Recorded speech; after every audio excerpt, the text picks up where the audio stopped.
Hey harmonizers, welcome to a Mustang update with Mustang 8640 that definitely needs a name. So I'd love to see your name suggestions in the comments, but I'm going to share a few little things about her throughout this video to give you some ideas of what kind of names I'm looking for. So first up, she's totally fine after our wonderful snowstorm that hit in the middle of spring when temperatures were getting warm and just kind of came out of blue, and especially with the cold rain and then going into the snow just made it so much harder.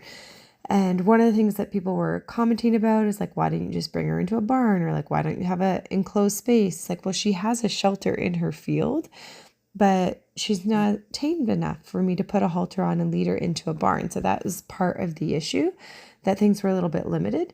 So I'm working with her and prioritizing a little bit more of touching her head to try to get ready for doing a halter. So that's what I'm doing right here in this part of the video is I'm just resting my hand on her head and just waiting for her posture to soften a little bit before I release my hand, and just kind of building up her tolerance to having me be around there. So when she kind of lowered her head there and brought her head towards me, then that's when I retreated my hand a little bit. So I'm like, okay, like it's great that she lets me be near her, and I've started to, touch her and everything, but I just need to start working more on progressing towards the halter, because the sooner like we have a halter and we get the leading, all of those pieces, then I'll be able to lead her into a barn if something like that were to happen again. Now, hopefully not, because summer is definitely on the way. It's just been a little bit of an up and down spring with some really warm days and some really cold days. And just the mixture with the cold rain was not super great for her. But she does have a shelter, and sometimes she does stand in her shelter and sometimes she doesn't. So it's just kind of a little bit of hit and miss there.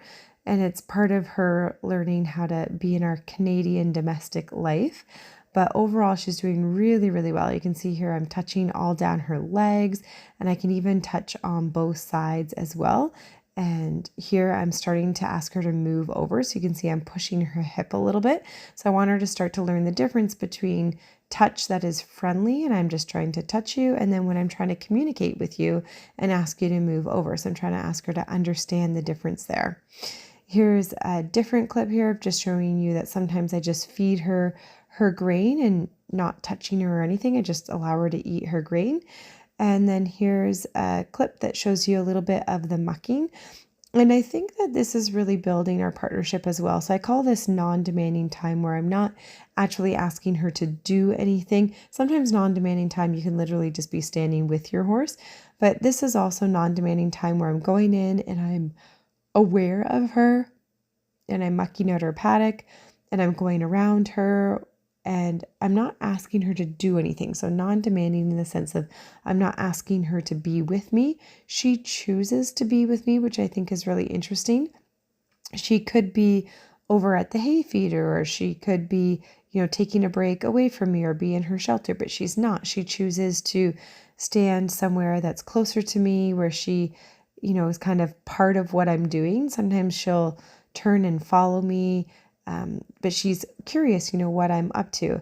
Here you can see she's doing some yawning, which is usually releasing a little bit of tension. And I love that because it's really kind of capturing a moment of her releasing whatever stress she was holding on to. And the fact that I'm just mucking the pen, just hanging out with her, just being around her, allows her to feel safe and relaxed a little bit more, which I absolutely love.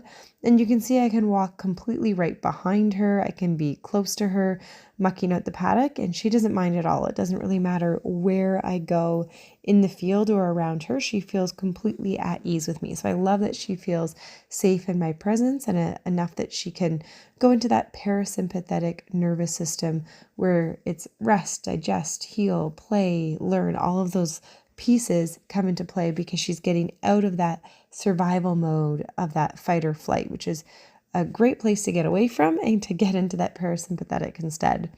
So this is a different session here, and you can see I'm just kind of standing there waiting for her attention. And then even though I'm not using any food, Like I don't literally have any grain with me or anything. I'm just standing there using my body language. She chooses to come closer to me. And then I take the last few steps there to come over and start doing some touches.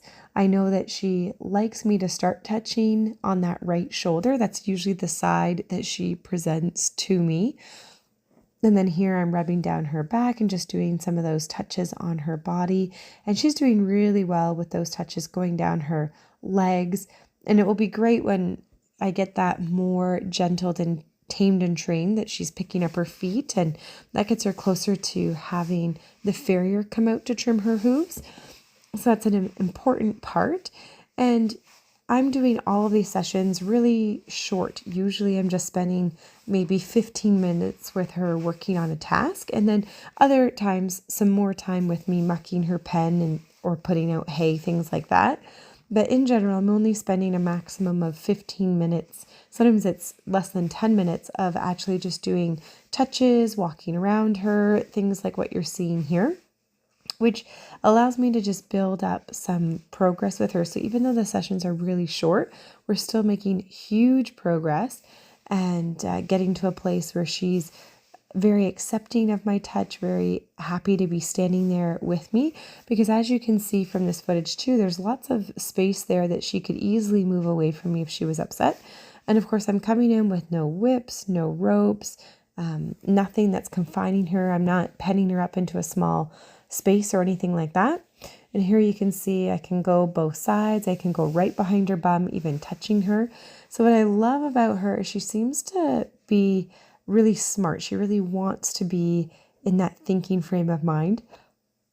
Now that we've developed a fair bit of trust, she's really learning. This is me coming in for some hugs and some kisses. I so badly want to just give her a big hug, but I know that she's learning and she's just getting more aware and comfort with me.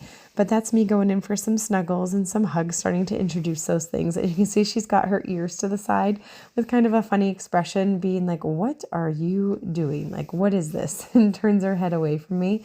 And I'm like, I just want a hug. I just want to hug you.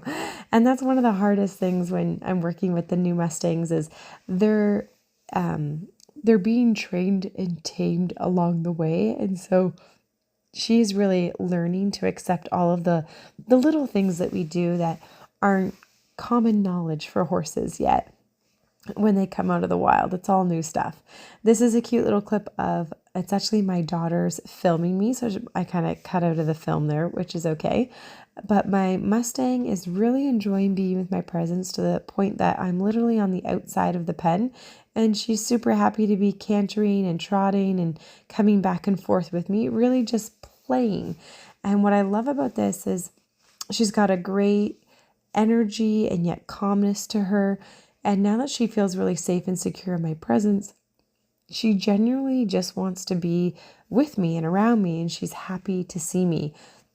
So it's super awesome that she's learning to follow me, again, without using any food, no whips, like nothing. It's literally just enjoying being around each other, which is just a great feeling. This is one of my kids crawling on her fence paddock. She was having fun picking some grass. Now that grass is growing, I'm starting to pick some grass and toss it into the pen for her.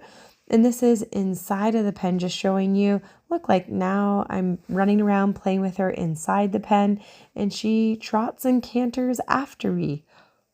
So even though we don't have a halter yet, she's basically learning how to do leading and following and just kind of enjoying that whole process. You can see some of that spunk going in there. She's got some energy. This is a different day now. So in this video, you're essentially getting to see a bunch of different video clips. And just a couple little things to know about her. She's from Pancake, Nevada, and she is supposed to be 6 years old this year. I say supposed to be because on her capture date, on her paperwork, they put an estimate for the year that they think the horse is born, and they think her year of birth is 2018. So that would make her 6 this year. But I have not had my vet look at her teeth yet because she's not ready for that yet. I need to get her tamed for the halter first, the leading first, make sure I can do all of those pieces for her, so that way hopefully she can get her teeth done with the rest of the horses and see the vet in a little bit. But super cute that she enjoys following me around the pen, and I'm just having so much fun with all of this. And even though she's doing all of these things, following me, letting me touch her all over her body and her legs, I'm still working on that comfort of touching her face, so that way we can progress to getting that halter on. But I hope you guys enjoyed, and I look forward to seeing your name suggestions. Remember to subscribe and check out harmonyhorsemanship.com for even more learning.